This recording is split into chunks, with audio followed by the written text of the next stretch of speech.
Selamat siang para netizen dimanapun kita berada. Salam inspirasi bagi kita semua. Ya, menarik begitu.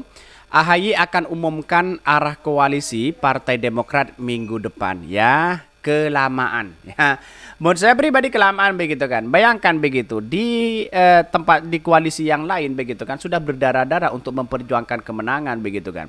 Sudah rapat bermalam-malam, berkeringat dan sebagainya. Tiba-tiba Partai Demokrat mau gabung atau mengumumkan ya apa namanya minggu depan begitu kan. Saya kira kenapa tidak dipercepat begitu kan. Ya inilah keputusan partai sebenarnya. Tapi kalau kita melihat dari PKS ya sah-sah aja di situ begitu. PKS ya satset jadi begitu kan. Tidak perlu lama-lama dan tidak sakit hati begitu. Kira-kira seperti itu begitu. Maka setidaknya ya Partai Demokrat itu secepatnya ya mengambil ya tindakan di situ begitu. Dan tidak hanya itu begitu kan. Biar cepat move on begitu kan. Masa yang dikritik ya selalu Anies Baswedan di situ begitu kan. Anies Baswedan terus yang dikritik begitu. Ya mau apa coba bayangkan begitu ya.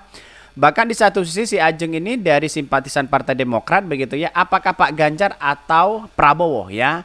AHY akan umumkan koalisi minggu depan ya. Mau apa namanya mau Partai Demokrat berlabuh ke koalisi Gerindra ke mau ke Ganjar ke itu tidak ngaruh bagi mereka begitu kan. Ya, yang terpenting ya lepas dari pengkhianat ya, yang cuma pandai bersifat lidah ya, kemanapun ku dukung katanya begitu ya. Ya lihat saja apakah ini gerbong kosong atau tidak begitu kan. Sedangkan di situ begitu ya, baca saja begitu kan ya. Kritikan-kritikan dari si Ajeng ini begitu kan, apakah tidak malu kalau bergabung kepada Pak Prabowo? Apakah tidak malu gabung kepada Pak Ganjar begitu kan? Ya, udah nggak sabar nunggu si Ajeng ya ngumpul di mana. Bayangkan, lihat saja di situ begitu kan. Ya, ini lihat saja di situ mau ngumpul di mana begitu kan. Ya, ini bagaimana kita percaya pada Pak Prabowo bakal peduli rakyat kalau pendukungnya aja ditinggalin. Katanya begitu ya. Terus ya kritik Pak Ganjar, bagaimana sih bokep ya nggak bisa baca dia mah buta huruf kalau lihat kekerasan di Wadas biasanya nonton bokep. Ini kan sudah menunjukkan apa yang sebenarnya terjadi begitu dari pendukung-pendukung Partai Demokrat itu sendiri begitu. Maka dia agak kebingung ya mau bersama si Cenol atau bersama si Abu Janda. Kan kira-kira seperti itu logikanya begitu kan ya. Dan pada akhirnya apa yang terjadi ini? Kemana aja boleh ya mumpung cawapres belum ditentukan. Demokrat ketum AHY tidak pernah memberi syarat untuk cawapres. Kata siapa begitu kan ya. Kalau bukan cawapres kok ngotot dan sakit hati begitu. Kalau mau realitas bergabungnya ke PDIP Perjuangan untuk mengusung Ganjar, realistis juga jangan berharap sebagai cawapresnya Ganjar ya. Sama dengan Pak Prabowo jangan berharap di situ begitu ya. Ayo, jangan kelamaan kalau tidak ingin jadi partai gelandangan. Ini kritikan luar biasa dari netizen begitu ya. Bagi koalisi Ganjar maupun Prabowo, Partai Demokrat itu bonus aja. Mereka tidak terlalu happy Partai Demokrat gabung. PDP nolak harus ya, halus dengan memberi syarat harus menjawab 5 macam ikan ya. Prabowo juga happy karena faktor lurah. Gabung monggo ya, enggak juga alhamdulillah ya. Bahkan value dari Partai Demokrat jatuh karena reaksi berlebihan terhadap Anies Baswedan. Betul begitu kan. Makanya dalam politik itu kan tidak perlu caper ya, baper begitu kan. Tidak perlu kita apa namanya sok terzalimi dan sebagainya begitu. Pada hakikatnya apa yang terjadi selama ini panggung politik begitu kan. Panggung sandiwara mereka begitu. Kalau terus-menerus seperti itu, kapan Demokrat mau maju begitu kan? Mau berkoalisi di 2029 nanti harus menjadi cawapres. Pengalaman dulu di dalam dunia pemerintahan baru begitu kan ya. AHY akan umumkan arah koalisi Partai Demokrat minggu depan ya. Partai Demokrat belum menyatakan sikap ke arah koalisi setelah mencabut dukungan ya dari kalangan ya Capres Anies Baswedan Partai Demokrat dan mengumumkan arah koalisi di Pilpres di 2024 ya pada pekan depan ya. Kita tunggu saja bagaimana nasibnya Partai Demokrat di situ begitu ya. Apakah dia kepada Pak Prabowo, kepada Pak Ganjar? Saya kira kepada Pak Ganjar tidak begitu ya. Lebih dekat kepada Pak Prabowo. Lantas begitu, sangat disayangkan ya. Para pendukung-pendukungnya dan simpatisannya sudah mengkritik Pak Prabowo sana sini begitu ujung-ujungnya berkoalisi begitu kan. Kritik Pak Jokowi. Kritik kebijakan Pak Jokowi sana sini, si AHY panlah blunder begitu gabung ke koalisi ya Pak Prabowo. Kan aneh begitu kan.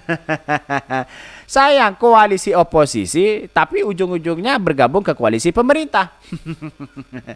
Itu kan aneh begitu kan. Ya tidak, ya inilah politik kita begitu ya.